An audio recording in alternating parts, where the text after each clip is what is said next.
Desilusão,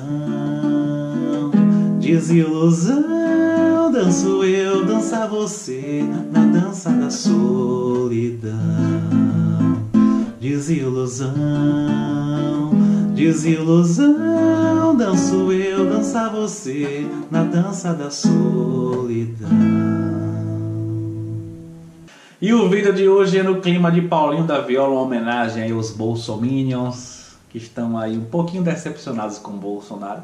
A galera tá começando a se decepcionar já. Aqueles que têm 2 dedos de sensatez já estão começando a se decepcionar, mas a grande maioria tá calado, não fala mais nada na internet. Porque o que é que tá acontecendo? Bolsonaro está quebrando as promessas que fez na campanha. Logo depois do segundo turno eu fiz um vídeo aqui falando que antes de janeiro Bolsonaro ia quebrar suas promessas de campanha. E eu tinha tanta certeza disso que eu falei, se isso não acontecer, eu apago o vídeo e ainda peço desculpas. Tamanha é a certeza que eu tinha. Mas não é porque eu sou gênio, que eu sou um grande analista político, não. Qualquer pessoa que tem um mínimo de leitura sobre política sabia que isso ia acontecer. E, enfim, Bolsonaro, olha... Na verdade, Bolsonaro ele me surpreendeu negativamente, porque eu acreditava que ele pelo menos iria fazer questão de não colocar, pelo menos nos ministérios, pessoas envolvidas em corrupção. E o que aconteceu é que ele colocou um corrupto confesso no principal ministério, que é o Ministério da Casa Civil. E além disso, o Ministério da Saúde tem um cara que é investigado, foi também premiado com o Ministério da Saúde. Enfim, Bolsonaro está fazendo o velho toma lá da cá, os velhos conchavos, as negociações para garantir sua governabilidade. Mas ele está fazendo isso de uma maneira um pouco diferente. Ele não está negociando diretamente com os partidos, pelo menos assim, com uma grande quantidade de partidos. Ele só deu cargo até o momento para o DEM e para o MDB. Só. Que são partidos assim libados. O DEM e o MDB são exemplos de honestidade. Assim. Para quem não sabe, o MDB é o antigo PMDB, partido de Temer e Eduardo Cunha. Ilibados, partidos ilibados. Apesar disso, né, Bolsonaro está negociando diretamente, na verdade, com as bancadas. Ele está centrando fogo assim nas bancadas. Negociou com a bancada ruralista, entregou o Ministério da Agricultura para a bancada ruralista. A bancada da bala já tem uma simpatia natural por Bolsonaro, não precisa nem fazer acordo nenhum. E a bancada evangélica, Bolsonaro está fazendo uma interlocução, perguntando para a bancada evangélica o que eles acham dos ministérios. A bancada evangélica, inclusive, vetou um ministro que seria nomeado por Bolsonaro, que é o Moza, lá da instituição lá do Ayrton Senna, que eu esqueci o nome, que o Instituto Ayrton Senna, né? Ele seria nomeado para o Ministério da Educação, a bancada evangélica vetou e Bolsonaro voltou atrás.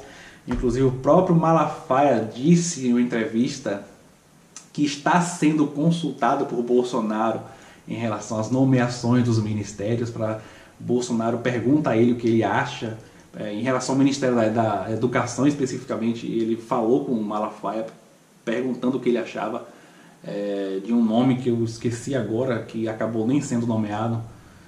Enfim, o toma lá da cá da velha política brasileira está acontecendo, só que num formato um pouco diferente. Em vez de ficar negociando com vários partidos diferentes, Bolsonaro está negociando com as bancadas, e é mais fácil negociar dessa forma, porque a bancada ruralista ela está em vários partidos, principalmente ali do Centrão.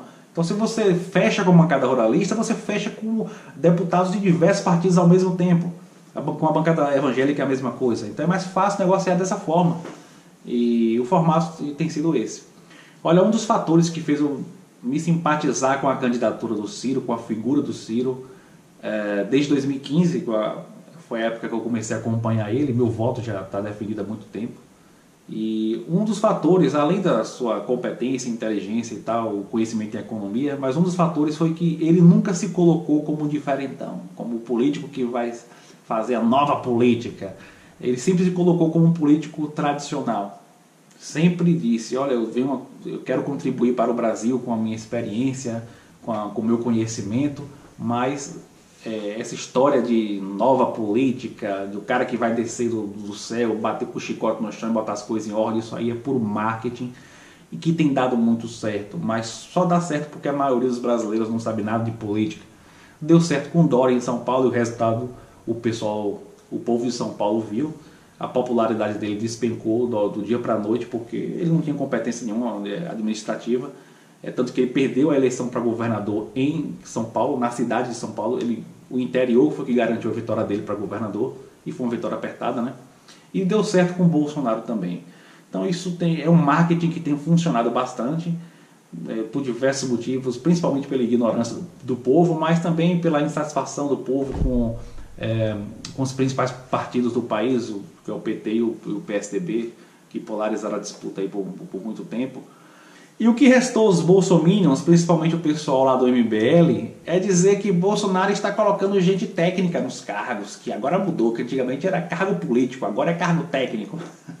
Como se existisse realmente essa separação, né? Como se não pudesse ser as duas coisas ao mesmo tempo, como por exemplo aconteceu com o Ministério da Agricultura. Ela é uma técnica, tem informação na área, mas ao mesmo tempo ela representa a bancada ruralista.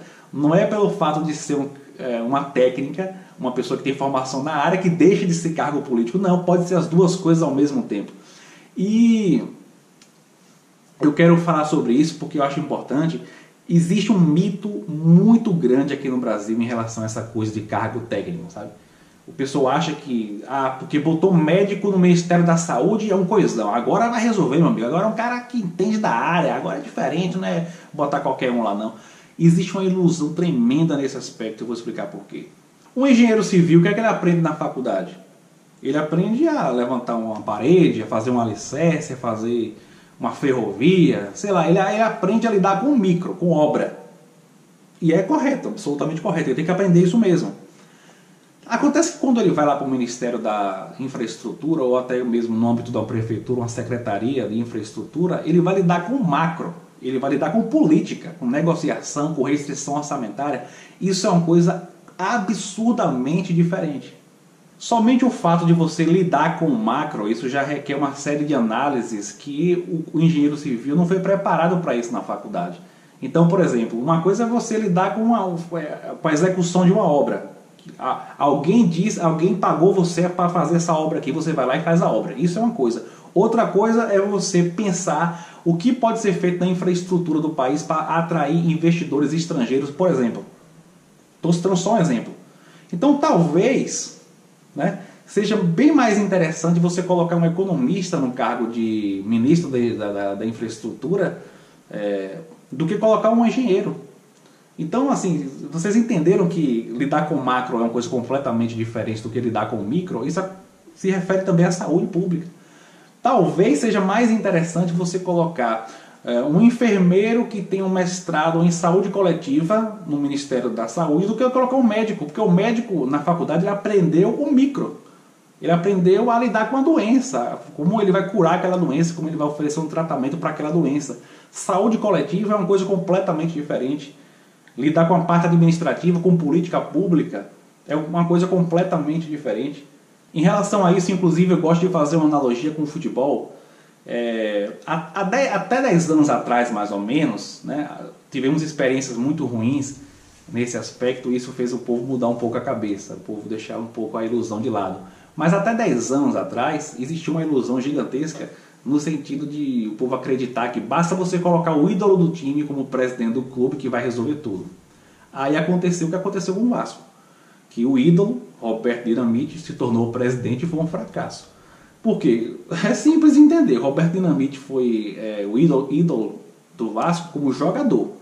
A função de presidente é outra coisa absurdamente diferente. E não é só com boa vontade que você vai resolver os problemas. Tem que ter competência e conhecimento. Ele foi lá, assumiu o cargo e foi um desastre. Algo parecido aconteceu com o Flamengo, com o Zico no cargo de diretor do futebol. Não foi um fracasso tão grande quanto o Roberto Dinamite, mas ele também não foi bem na função. Acabou saindo em pouco tempo, inclusive, salvo engano, em um ano ele já saiu do cargo. Não foi bem também.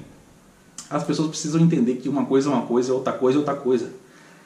Uma coisa é você ser jogador de futebol de altíssimo nível, outra coisa é você ser um diretor do departamento de futebol de altíssimo nível. Isso são coisas completamente diferentes e dá para fazer mais ou menos uma analogia com essa questão política também. Uma coisa é você ser um grande médico, outra coisa é você ser um grande ministro da saúde.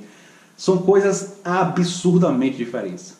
Mas isso tem sido muito utilizado por Bolsonaro como marketing político, né? Principalmente quando ele colocou lá o Marcos Pontes para ser o ministro da Ciência e Tecnologia e fez aquele marketing todo que agora tem um astronauta, o único astronauta brasileiro na ciência e tecnologia. Oh, meu Deus do céu, agora vai, agora vai. Funções completamente diferentes. Até onde eu sei, o Marcos Pontes nunca assumiu uma função parecida com o cargo que ele vai ter de ministro. Ele vai lidar com questões que ele nunca lidou em toda a vida dele. Ele vai lidar com política. Ministro lida com política, lida com economia, com restrição orçamentária, com decisões que ele nunca lidou na vida dele. Enfim, mas tudo isso também tem seu lado positivo. Eu acho que serve para o povo cair na real de uma vez. Pelo menos para a próxima eleição de presidente, eu espero que o povo não caia na mesma armadilha de salvador da pátria. Isso é tudo. Se você gostou, dê o joinha, inscreva-se no canal aqui, clica no sino para receber as notificações.